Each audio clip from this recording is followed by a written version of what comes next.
for the final part of our module on data cleaning, we'll talk a little bit about the ethics of data cleaning.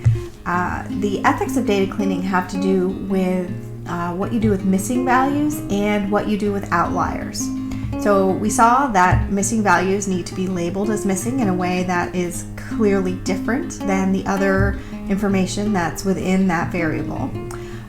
But what do you do when you have a lot of missing data or if some really important pieces of data are missing?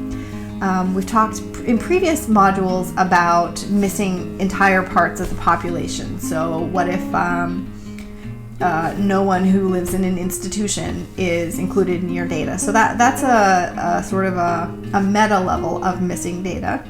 And then another level of missing data is, what if the population is included, but key elements of that population simply didn't answer the question? So if you were doing a survey on income and ethnicity and employment status in various states, and key subpopulations of your data set did not choose to answer the income question. So if say 20% of the data in the variable income is missing, what do you do about that? You need to spend a little bit of time looking and seeing if the missing income is related to other variables. So did people of one ethnicity mostly not answer the income question? Or did people of one age mostly not answer the income question?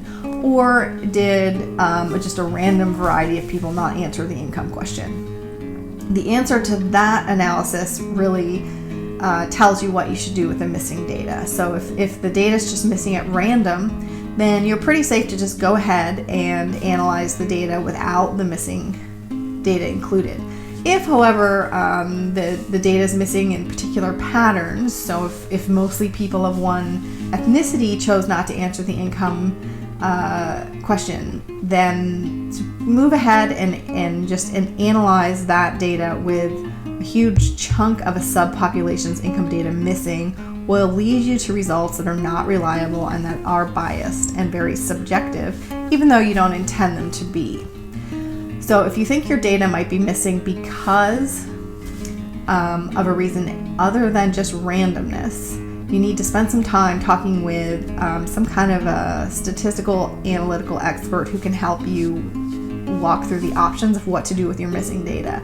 One thing would be certainly to talk about it in your data journalism piece.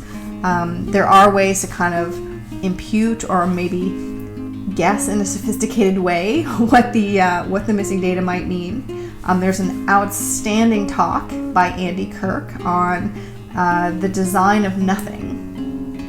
It's really, really a good investment of time that can help you figure out how to deal with missing data from a design, from a visualization perspective.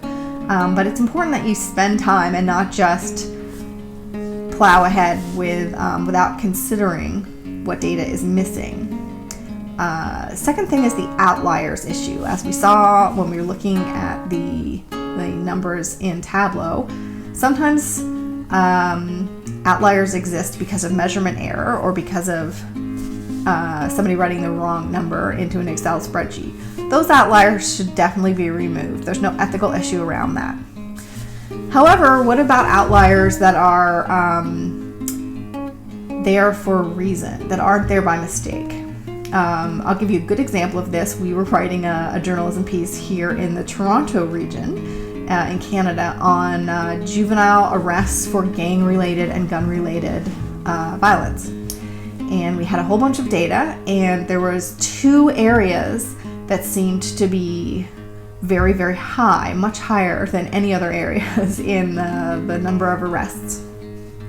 And one of the areas was consistently high, and one of the areas changed quite rapidly and went from being very low to being very high to being very low again.